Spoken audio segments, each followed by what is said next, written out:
का जो अंतराल है, जो दुनिया रह गई है, उन कमियों को दूर करना है।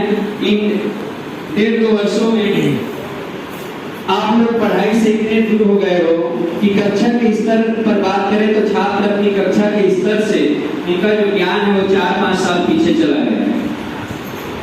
अभी आप लोग अपने कक्षा के स्तर की पढ़ाई पूरी करने के लिए बहुत मेहनत करनी पड़ेगी। अभी बच्चों के मन में पढ़ाई को लेकर बहुत सारी भ्रांतियां हैं, अपोह और असमंजस की स्थिति है। क्या उपाय किए जाए कि पिछले 1 वर्ष की पढ़ाई के नुकसान की भरपाई हम कर सके।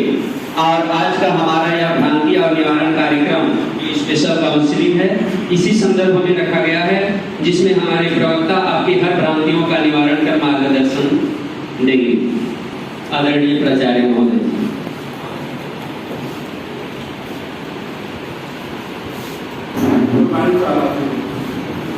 जैसा कि आपको आज के संबोधन में एड्रेस में से पूनमचंद साहब ने सभी चीजें विस्तार से बता दी हैं कि ये सेशन हम जो आयोजित कर रहे हैं उसकी अनिवार्यता क्या है।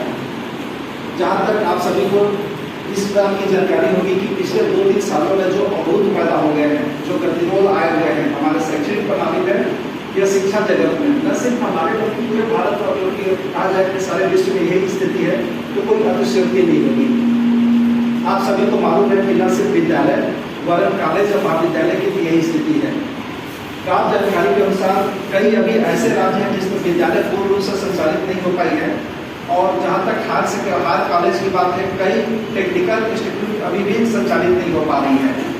शासन के मंथन के हिसाब से अन्य राज्यों में जिस प्रकार के निर्णय लिए गए हैं, तब आप सभी को मालूम है कि बिहार स्टेट में भी कक्षा 9वीं और 10वीं की खोलने की प्रक्रिया प्रारंभ की गई है। हर राज्यों का अलग अलग निर्देश है और अलग अलग व्यवस्था है। कहीं कोरोना का संक्रमण अधिक है, कहीं कम है, या कहीं नियंत्रण में है। जिस अनुरूप जैसी स्थितियाँ हो रही है उसी के अनुरूप संस्था खोलने का निर्णय शासन द्वारा किया जा रहा है। वर्तमान स्थिति में छत्तीसगढ़ शासन की जो दिशा निर्देश है आप सभी को जानकारी है। हर जानकारी आपको व्हाट्सएप के माध्यम से शिक्षकों के द्वारा समय समय पर प्रदान की जाती है।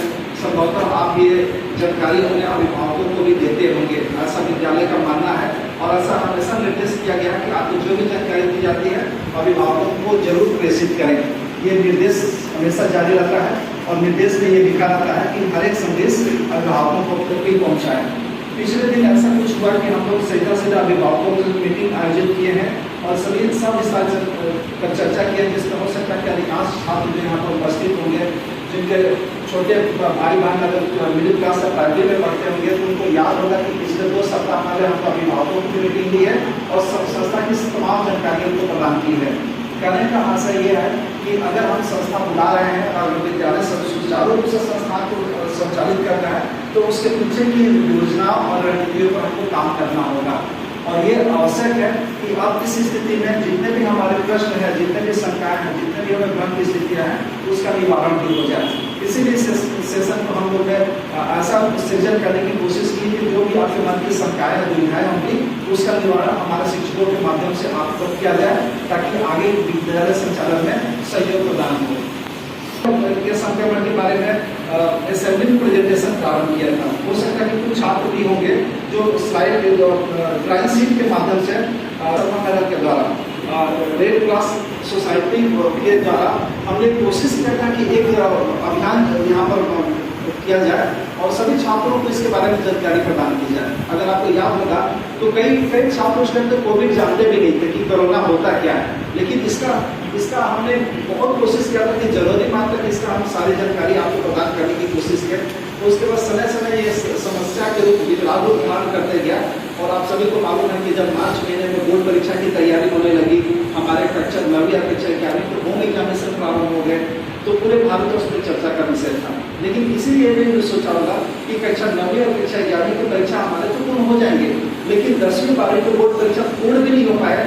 इस संस्थान अचानक बंद हो गया। अगर पिछले 2 वर्ष को आप ध्यान में रखेंगे तो कई चीजें आपको समझ में आएगी कि विद्यालय इतने अरसे के बाद खुल रहा है। तो इससे पहले जो पोस्ट कोविड और के बाद या प्री कोविड, ये दोनों के बीच के डिफरेंस को समझना पड़ेगा। प्री कोविड में क्या स्थिति थी, पोस्ट कोविड में क्या होने जा रहा है। यही कारण है कि हम आप सभी को यहाँ पर सविस्तार जानकारी देना चाहते हैं ताकि इसका लाभ छात्रों को मिले। कोविड 19 हम जब ये 19 की बात करते हैं, आप सभी को मैं एक बार बताना चाहता हूँ कि सार्स का पहला ये संक्रमण 2012 में भी आया था, लेकिन 2012 का संक्रमण इतना ज़्यादा नहीं था कि ये इन्फेक्ट लोगों को कर सके और इस स्तर पर विश्व के इस इतने बड़े पैमाने को प्रभावित कर सके। 2012 में ये संक्रमण आया, लेकिन ये साउथ एशिया के बीच में सिमट कर रह गया और इसका प्रचार प्रसार पूरे दुनिया में नहीं हुआ रहा। आप सभी साक्षी हैं, आप सभी जान रहे हैं कि इसकी स्थिति कितनी भयावह रही है।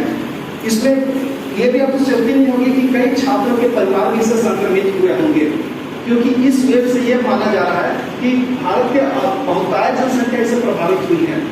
कहीं कैजुअलिटी भी हुई है, कहीं इसका कहीं ये स्थिति बहुत ज़्यादा भयावह लगी रही है, लेकिन कहीं पे रिकवरी भी हुई है। कहने का असर यह है कि लगभग आप दूसरे तीसरे परिवार इससे संक्रमित रहा है और उस संक्रमण से उबर भी गया है। लेकिन अभी भी कोरोना पूरी तरह से समाप्त नहीं पता कि विद्यालय पूरा कैसे। शासन का ये था कि जिस जिले में कोरोना का संक्रमण 1% से कम है, उस जिले में विद्यालय खोले जा सकते हैं। 1% का आशय आपको समझ में आ गया कि 1% होता क्या है। जहाँ 100 की टेस्टिंग होती है, 100 लोगों का टेस्टिंग होता है, 100 लोगों की टेस्टिंग में अगर एक ही पेशेंट आ जाता है पॉजिटिव, तो वो कोरोना का 1% का कहलाएगा ग्राफ।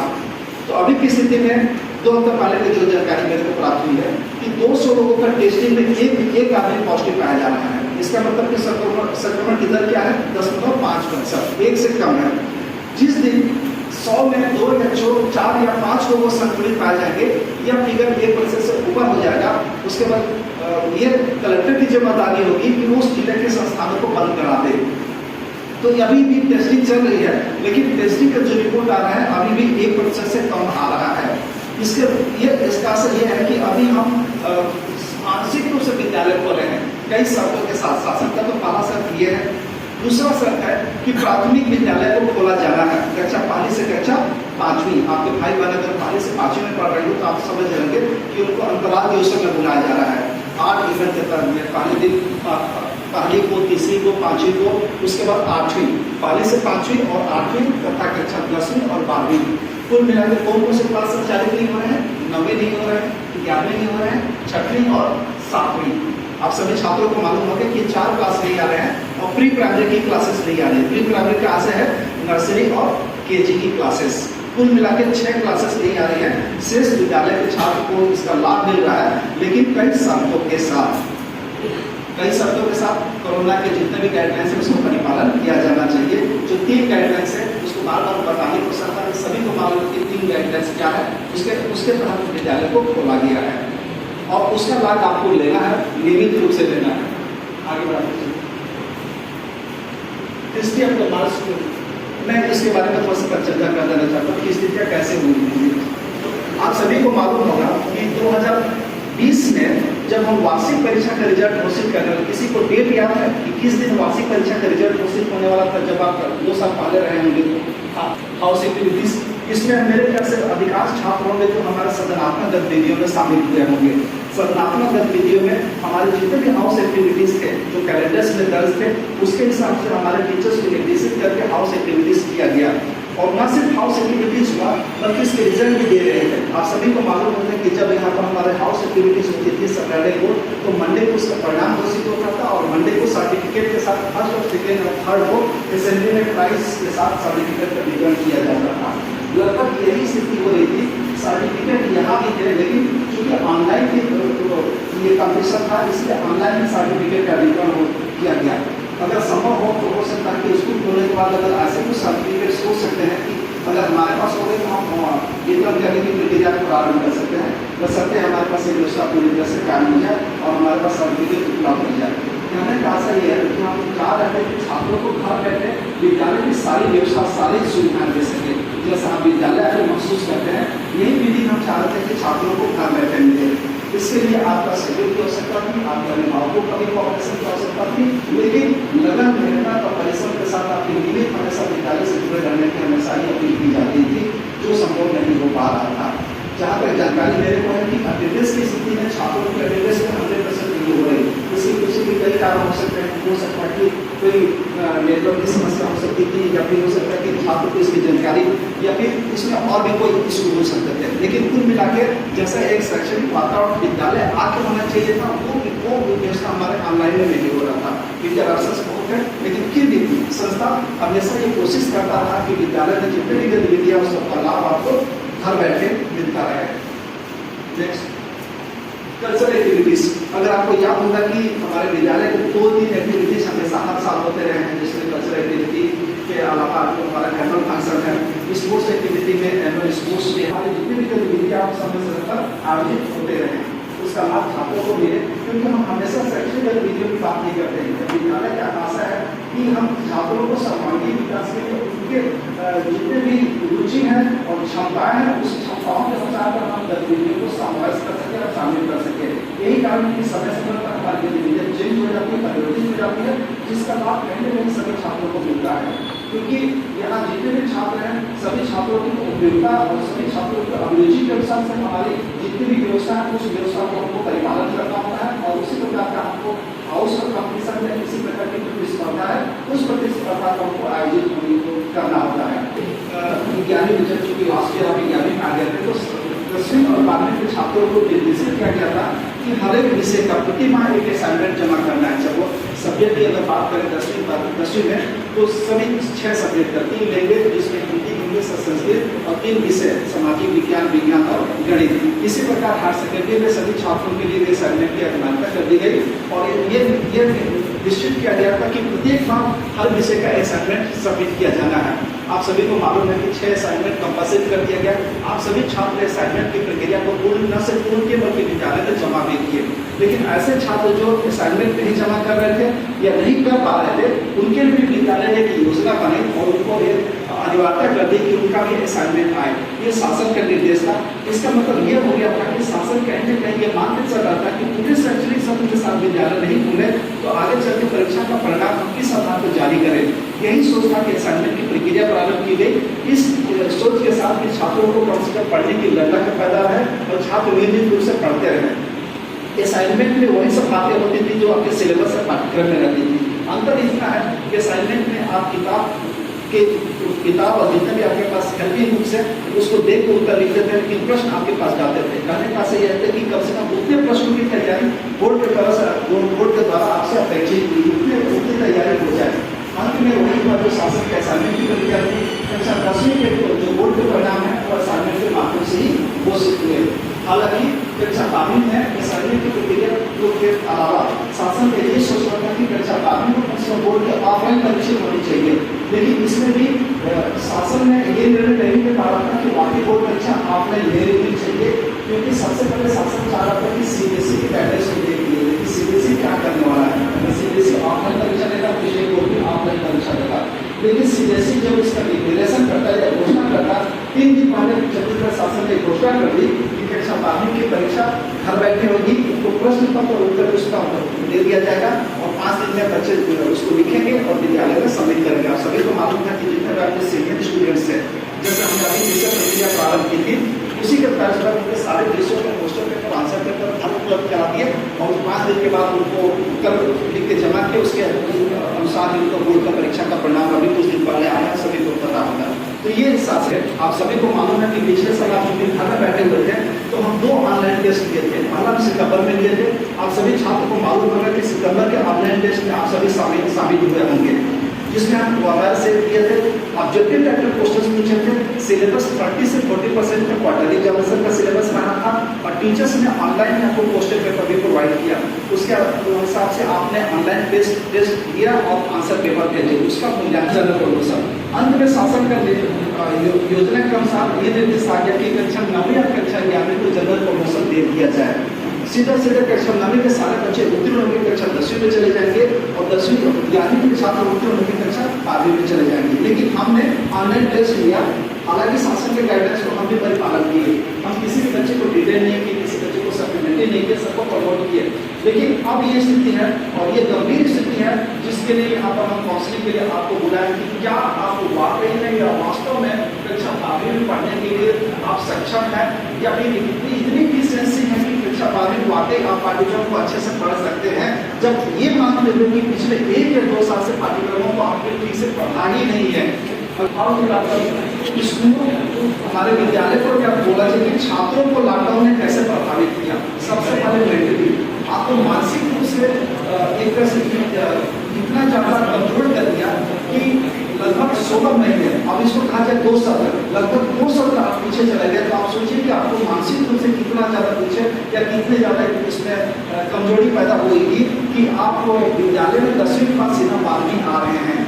तो कहने का आशा ये है कि हर प्रकार की चुनौतियों का सामना न सिर्फ आप बल्कि सारा विद्यालय किया है, उसमें छात्र विशेषकर, क्योंकि ज़्यादा सभी चुनौतियों का सामना अपने छात्रों को करना पड़ता है और वही परिणाम अपने छात्रों के माध्यम से विद्यालय के लिए होता है। इसलिए ये सबसे अमुक प्रश्न था कि छात्रों को इसमें मानसिक रूप से कितना आघात पहुंचा है।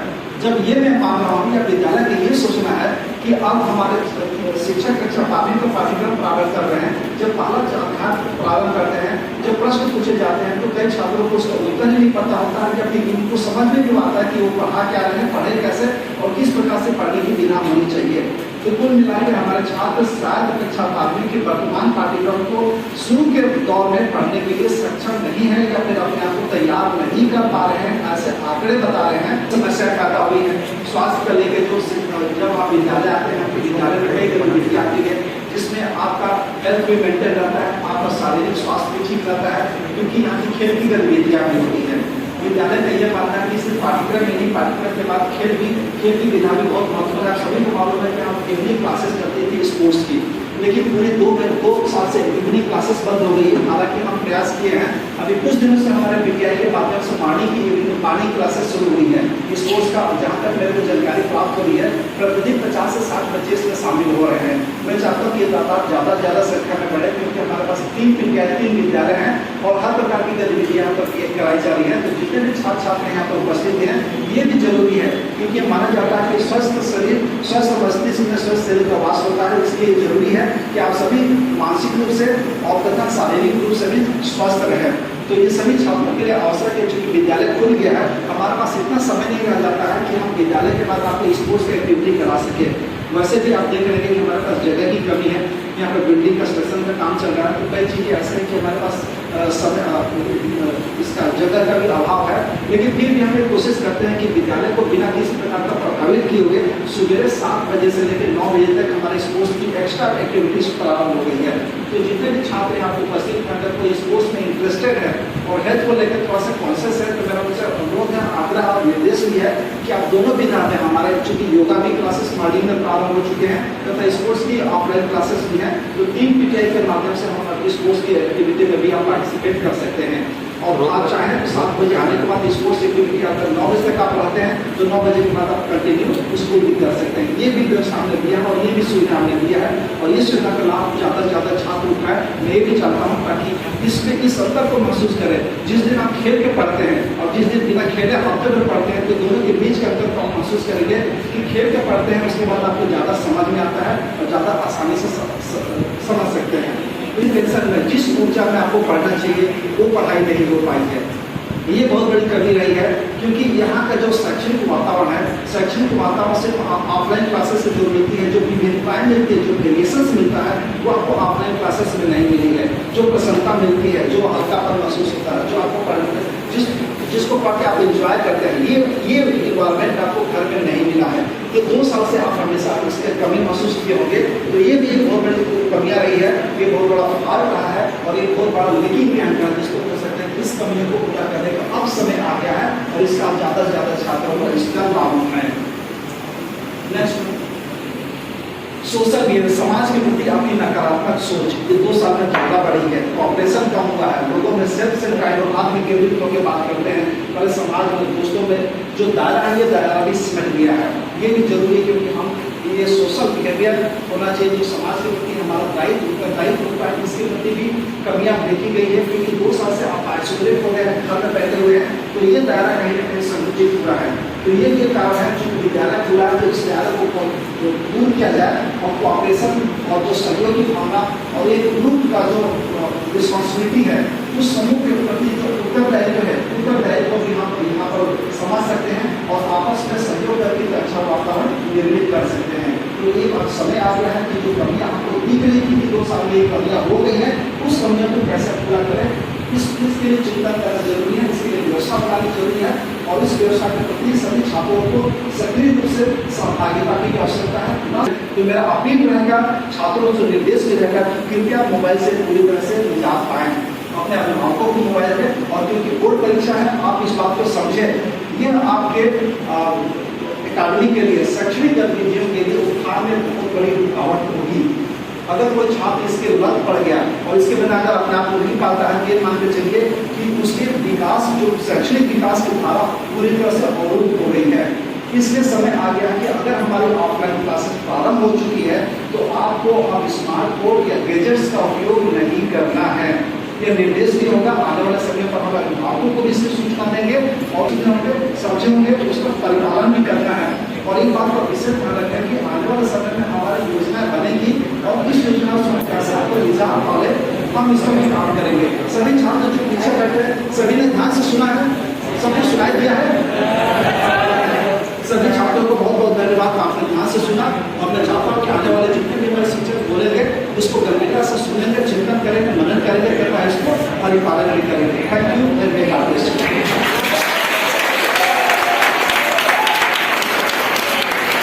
बहुत धन्यवाद प्राचार्य महोदय जी। इस लॉकडाउन के दौरान ऑनलाइन अध्यापन में बच्चे को इस स्थिति से गुजरे हैं, इनका दो बार आपने किया।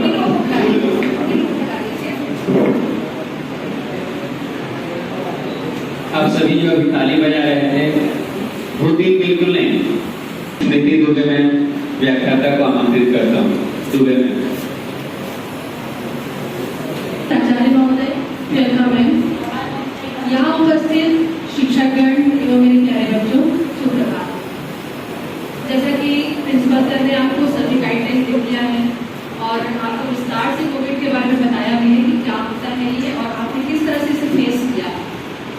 तो आपको पता है बच्चों की कोविड-19 जो है उससे सभी पर लोगों ने संघर्ष किया है इसके बारे में और सभी इससे प्रभावित हुए थे। वहीं आप सभी विद्यार्थियों को स्कूल से वंचित होना पड़ा, ये आपके लिए बहुत बड़ी क्षति रही। हालांकि विद्यालय के द्वारा ऑनलाइन कक्षाएं भी प्रारंभ की गई, जिन बच्चों के पास में मोबाइल था तो उन्होंने क्लास अटेंड किया और विषय को अच्छी तरह से समझने की कोशिश भी की। लेकिन वहीं कुछ ऑनलाइन क्लास जब चलती थी तो मानसिकता यह बन गई थी आपकी कि उसमें कुछ समझ में नहीं आने वाला है, फिजूल में कौन टाइम पास करे, है ना, ये स्थिति भी बनी थी। तो कुछ बच्चों के पास सुविधा होने के बावजूद वे ऑनलाइन क्लास अटेंड नहीं कर रहे थे, जिससे उसका खामियाजा अब उन्हें भुगतना पड़ रहा है। बौद्धिक स्तर का विकास जो है वो शिक्षा पर निर्भर करता है। आप जितना ज्यादा अध्ययन करेंगे आपका मानसिक स्तर, मानसिक विकास उतना ही ज्यादा होगा। पुस्तकों से दूरी बनाने की वजह से आपका मानसिक स्तर तो गिरा ही, साथ में पढ़ाई के स्तर में भी गिरावट आई। लेखन की कमी भी हुई। अधिकांश बच्चे सिर्फ ऑनलाइन क्लास अटेंड करते थे और एग्जाम के दौरान स्टडी करके परीक्षा देते थे, लेकिन इसमें लिखने की क्षमता खत्म हो गई, जिसका खामियाजा उन्हें इस साल पीरियोडिक 1 पेपर में भुगतना पड़ा। पीरियोडिक 1 पेपर के समय में क्या हुआ, अधिकांश बच्चे कॉपी कंप्लीट नहीं कर पाए, जबकि उनके पास 24 घंटे का समय था एक पेपर लिखने के लिए। लेकिन अधिकांश बच्चों ने कॉपी कंप्लीट नहीं किया और फेल हो गए। तो रणनीति बनाकर पढ़ाई करना बहुत जरूरी है, बार बार मैं ये बात कर रही हूँ आपको। और अब जब ऑनलाइन कक्षाएं समाप्त हो चुकी हैं तो अब ऑफलाइन की ओर हम बढ़ चुके हैं। मोबाइल से दूरी बनाइए, जितना हो सके, जितना जरूरत है केवल उतना ही मोबाइल का उपयोग कीजिए। तो बाकी सभी चीजों को आप ऑफलाइन में पढ़िए। पुस्तकों को पढ़ना ज्यादा जरूरी है, ना कि मोबाइल, है ना। तो मोबाइल से आप दूरी बनाना जरूरी हो गया है।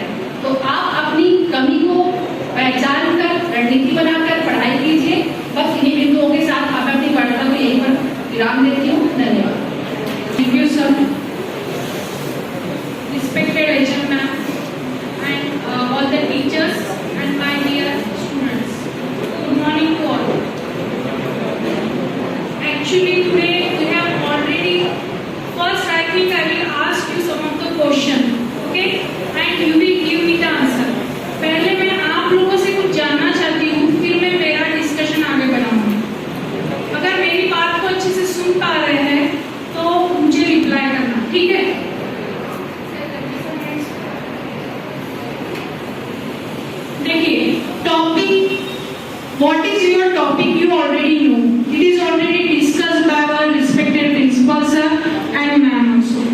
Now, this is the version of the topic that is in English. That is discussion on connecting the academic gap of the last 2 years with the mainstream of education. Means whatever you have lost in 2 years, okay, something you have lost, you agree or not? In online classes, whatever the online classes are there, you agree that you some or the other way you lost your studies. Yes or no? Yes, very good. Means something you have lost, so that how that can be filled up with the help of offline classes. So this is the point of discussion for today. कि हम लोग वो चीज को, वो जो 2 साल में हम लोगों ने जो खोया है, जैसे सर ने बताया, जो मेंटली हम लोग मेंटली डिस्टर्ब हो गए हैं because of the excessive use of your mobile phones, okay, because of the distraction. So ये सारी चीजें, सो टॉपिक यही है कि हम लोग now whatever the things, which things we have to do presently to cope up with the online classes and which is switch on to the offline. Okay, so next one. First, I would like to welcome to all my dear students, my team members, my staff members. So, आप लोगों को देख के nice to see you all in this school. Okay, सबसे पहले तो मुझे बहुत खुशी है कि हमारे सारे बच्चे स्कूल आने लगे हैं, most of the students आने लगे हैं. और आज का जो काउंसलिंग सेशन है, this is for the class 12. Class 12 ये हमारा लास्ट बैच होता है और ये आपका भी स्कूलिंग का लास्ट ईयर होता है, जिसको हम सभी बहुत मिस करते हैं. मींस क्लास 12 के बाद आप कहाँ पहुंच जाएंगे? कॉलेज में. ओके, आपने ऑलरेडी अपने 2 इयर्स खो दिए हैं. बोलना चाहिए कि जो गोल्डन इयर्स होते हैं उनको आपने खो दिया है. Many speakers are there like principal sir, Shweta ma'am, Smriti Dubey ma'am. Thanks to all for giving the such type of concern to the students for a better life, better future, or for the better result and for the better and colorful result. Okay, so आपने सबकी बात सुनी. I think so कि सब बहुत सारे बच्चे bore होने लगे. वही मेरी बात, हमको भी मालूम है कि मेडिटेशन करना है, हमको भी मालूम है कि फिजिकल एक्सरसाइजेस करनी है, but it's our responsibility towards the students. ये हमारी रिस्पॉन्सिबिलिटी है हमारे बच्चों के लिए. You are just like हमारे बच्चों की तरह आप लोग. ओके, हम क्या चाहते हैं, हम आपसे क्या एक्सपेक्ट करते हैं, आपके पेरेंट्स आपसे क्या एक्सपेक्ट करते हैं? Better result for the better future. आप भी जानते हैं ये लास्ट ईयर है. आफ्टर दैट आप सभी को एक बहुत सारे चैलेंजेस में जाना है. चैलेंजेस इन द सेंस, कुछ लोग सोचते होंगे कि कॉलेज में जाना बहुत अच्छा है, मींस ना कोई डिसिप्लिन नहीं रहता, कोई चीजें नहीं रहती. बट आपकी जो स्कूल लाइफ होती है वो गोल्डन लाइफ होती है.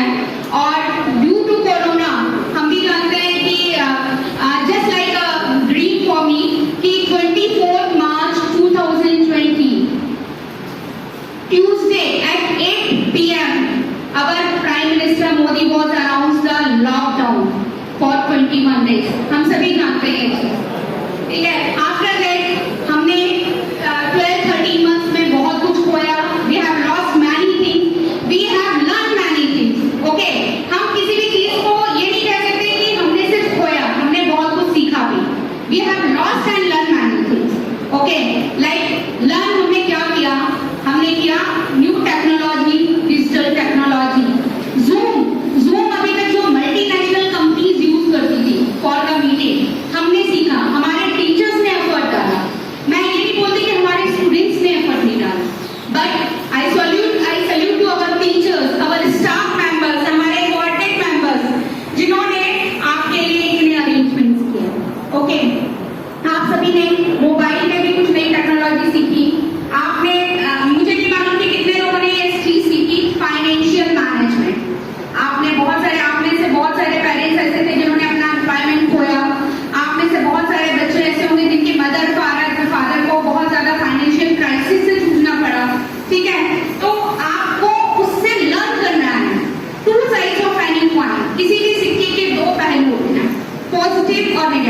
ओके, तो हम निगेटिव चीजें जब हमारी लाइफ में आती है ना, तो उनको पॉजिटिवली हैंडल करना चाहिए। I have also lost my father, my father in law also, but हमको उनसे पॉजिटिवली बहुत सारी चीजें सीखनी है।